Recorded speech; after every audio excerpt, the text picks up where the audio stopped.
Hello friends, ఈరోజు నా స్టైల్లో గార్లిక్ చికెన్ ఫ్రై ఎలా చేసుకోవాలో చూద్దాం. ఫస్ట్ ఒక హాఫ్ కేజీ చికెన్ శుభ్రంగా కడిగి పక్కన పెట్టుకోవాలి. తర్వాత అందులో 1 టీ స్పూన్ అల్లం వెల్లుల్లి పేస్టు, ఒక చిన్న టీ స్పూన్ పసుపు, ఒక అర టీ స్పూన్ ఉప్పు,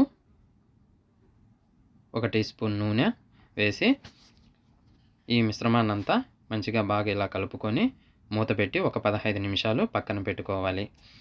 తర్వాత ఒక 10 వెల్లుల్లి రెబ్బలు, ఒక 6 ఎండుమిరపకాయలు, ఒక బిర్యానీ ఆకు, ఒక దాల్చిన చెక్క, ఒక అర టీ స్పూన్ జీలకర్ర, 1 టీ స్పూన్ ధనియాలు, కొన్ని మిరియాలు, కొన్ని లవంగాలు, 3 యాలకులు తీసుకొని పొయ్యి మీద పెనం పెట్టి లో ఫ్లేమ్లో ఒక 5 నిమిషాలు దోరగా వేయించుకొని పక్కన పెట్టుకోవాలి.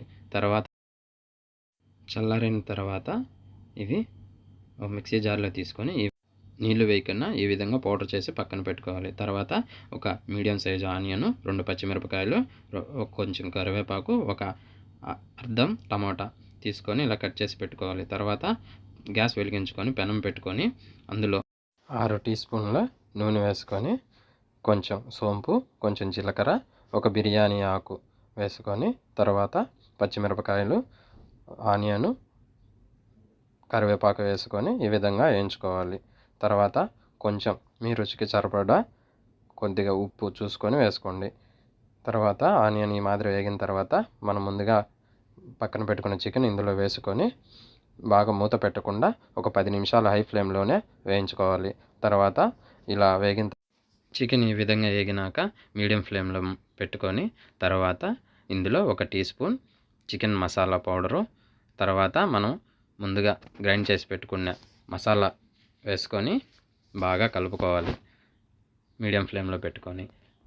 తర్వాత అర్ధం టమాటా, 2 టీ స్పూన్ల నూనె మళ్ళీ వేసుకొని ఒక అర teaspoon Kashmir red chilli powder, లేకంటే మీకు నార్మల్గా ఉన్నా వేసుకోండి, ఏం పర్లేదు. తర్వాత లో ఫ్లేమ్లో పెట్టుకొని కొంచెం కరివేపాకు, కొద్దిగా కొత్తిమీర వేసుకొని ఇలా మూత పెట్టుకొని ఒక 2 నిమిషాలు లో ఫ్లేమ్లోనే ఇలా మూత పెట్టి ఉంచుకొని స్టవ్ ఆఫ్ చేసుకోవాలి. చూసారా వేడివేడిగా గార్లిక్ చికెన్ ఎలా రెడీ అయిపోయిందో.